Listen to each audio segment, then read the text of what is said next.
प्रणव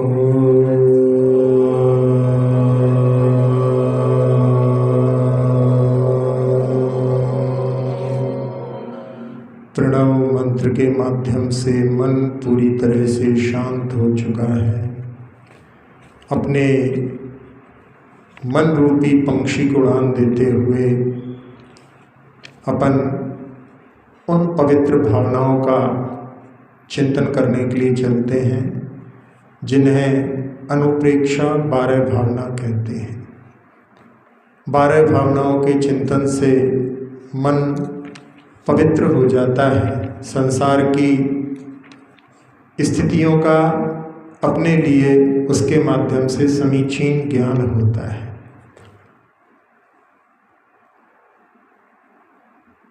आश्रव अनुप्रेक्षा अपने मन वचन काय के माध्यम से प्रति समय अपन कर्मों को आमंत्रण देते हैं। ये संसार ठसाठस कार्मण बारगणाओं से भरा हुआ है। अपने हर क्रिया के माध्यम से कर्मों का आश्रय होता है। अपने बोलने से भी कर्मों का आश्रय होता है और मन के भावों के माध्यम से भी आश्रय होता है। जहाँ संसार में जो कानून है, वहाँ कोई व्यक्ति अपने शरीर के माध्यम से कुछ करता है तो उसको कानून दंडित करता है। जहाँ कोई वचन से बोल देता है उसको भी कानून के घेरे में ले लेते हैं। जैसे आपने किसी की बहुत अच्छी घड़ी को देख करके कहा जो इम्पोर्टेड थी, और भाई कहाँ से लाए हो, बहुत अच्छी लग रही है, और ऐसा हुआ कि उसकी घड़ी चोरी हो गई। बहुत महंगी घड़ी थी। वो पुलिस में रिपोर्ट करने जाता है तो वहाँ पूछते हैं कि आपको किसी पर शक है। फिर वो सोचता है कि हाँ, वो एक सज्जन जो है पूछ रहे थे कि आपकी घड़ी बहुत अच्छी लग रही है। तो आप बोलने के माध्यम से वहाँ पर संदेह के घेरे में कानून के द्वारा जो है आपकी तहकीकात की जा सकती है। लेकिन मन के माध्यम से आप कुछ विचार करते हैं, उसको सांसारिक कानून नहीं पकड़ सकता। लेकिन कर्म सिद्धांत कहता है कि अपन जैसा विचार करते हैं उस समय अपन रिसीवर हैं। अपन जैसे भाव करते हैं और वहाँ कर्म वर्गणाएं जो यहाँ पर पूरे संसार में भरी हुई हैं, वो उसी समय में परिवर्तित होकर के अपने आत्मा के साथ चिपक जाती हैं, बंधन को प्राप्त हो जाती हैं। तो जिसके माध्यम से जहाँ 6 ढाला में कहते हैं, जो योगन की चपलाई ताते हुए आश्रव भाई, आश्रव दुख कार घनेर, बुद्धिमंत तिन्ह निर्वीर। तो अपने योगों की चंचलता के माध्यम से कर्मों का आश्रव सतत चलता रहता है। जहाँ शुद्धोपयोगी मुनिराज पूर्णतः आश्रव को रोकने में समर्थ होते हैं, श्रावक शुद्धोपयोग में लीन नहीं हो पाता, तो वो समीचीन कार्य करके पाप आश्रव को रोक सकता है। अपने काय के माध्यम से जहाँ जीवों की रक्षा कर सकते हैं, वचनों के माध्यम से समीचीन वचनों का प्रयोग करके, हित में प्रिय वचनों का प्रयोग करके अपन पापाश्रव से बच सकते हैं और मन में भी अच्छा चिंतन करके, परोपकार का चिंतन करके अपन पाप आश्रव से बच सकते हैं।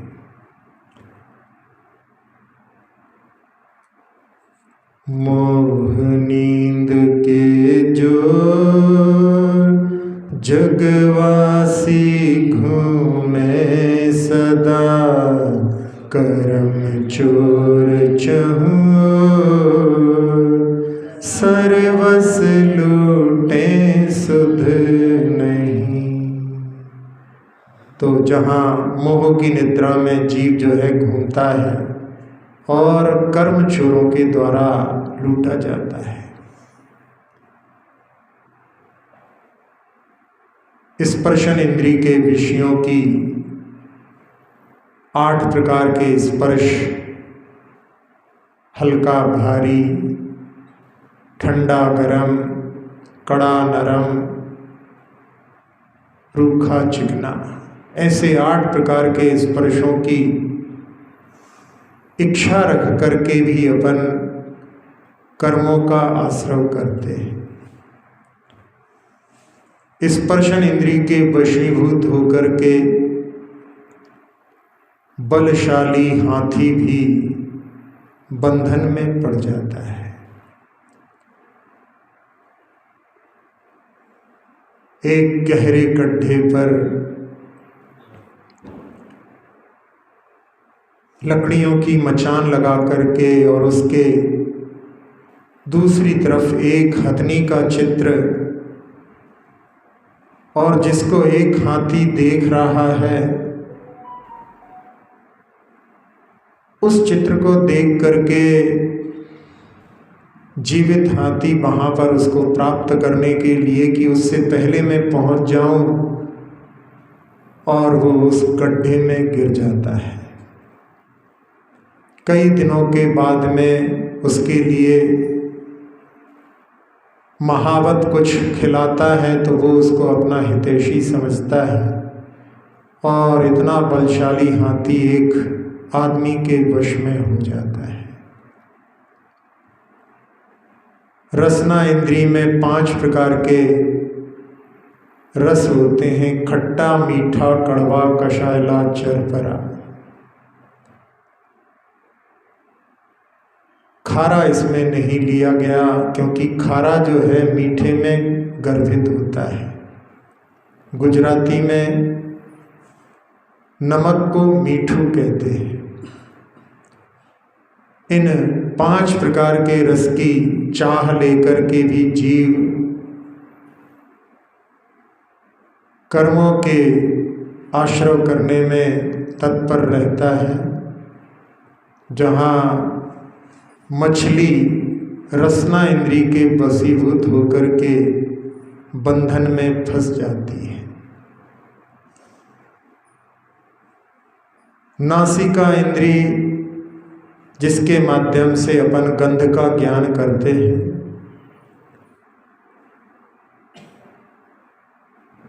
भ्रमर पुष्प पर बैठता है और सूर्यास्त पर पुष्प बंद हो जाता है। वो इतना मस्त हो जाता है कि उसमें बंधन को प्राप्त हो जाता है।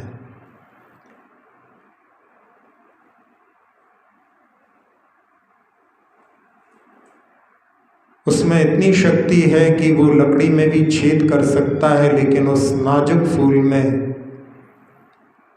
वो मरण को प्राप्त हो जाता है। चक्षु इंद्री के मुख्य 5 रंग होते हैं और उत्तर भेदों में बहुत सारे असंख्यात भेद हो जाते हैं। रूप रंग को देखने के लिए जीव तत्पर होता है और उसके माध्यम से भी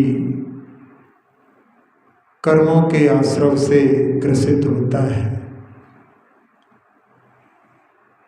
जहाँ परवाना जिसको बोलते हैं, शम्मा को देख करके, लौ को देख करके और उसके रंग बिरंगे रूप को देख करके उस पर झंपापात करता है और अपने पंखों को जला करके मरण को प्राप्त हो जाता है। कर्णेंद्री के विषय सारे गामा पाधानी ऐसे 7 स्वर होते हैं।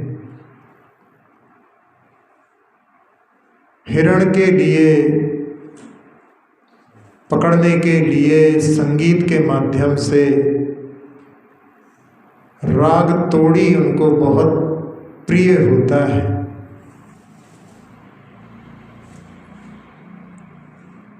और वो उसको सुनने के लिए बहुत दूर से खिंचे चले आते हैं और इतने उसमें मदमस्त हो जाते हैं, उनको कब बंधन में डाल दिया गया है पता नहीं पड़ता।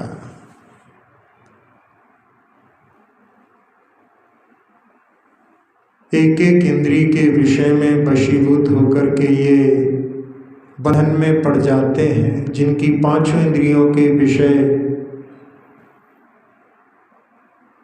में तत्परता है, उनका कितना कर्मों का आश्रय होता है।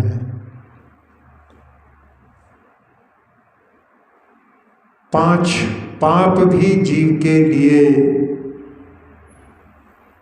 विशेष कर्म के आश्रय के लिए कारण बनते हैं।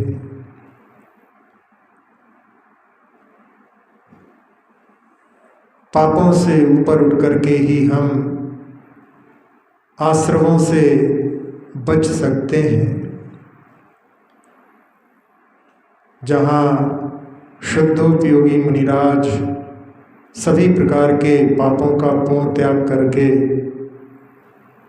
जब अपनी आत्मा में लीनता को प्राप्त करते हैं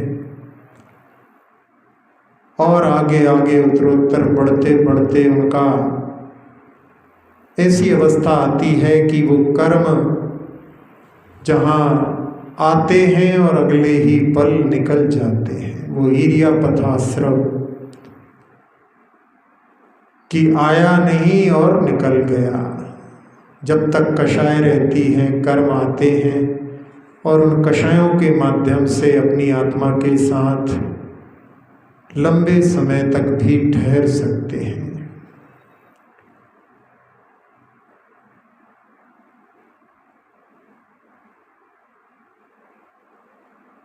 देहातीत स्वरूप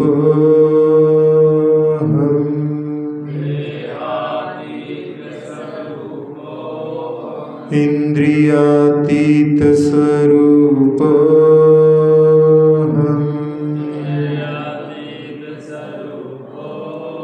सोहम शुद्धो निरंजनो अक्षर पद मात्रा से दूषित वचन अगर महीन रहे,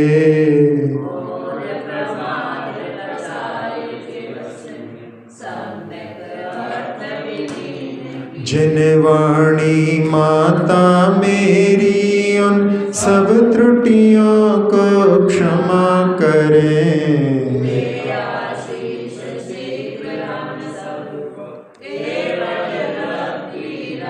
प्राप्त हमें हो बोधि समाधि परिणामों की शुद्धि हो।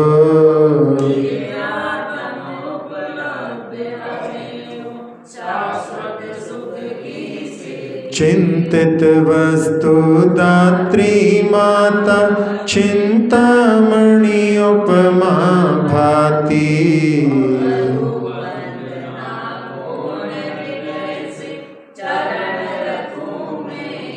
कर जिन वाणी स्तुति तन की ममता टा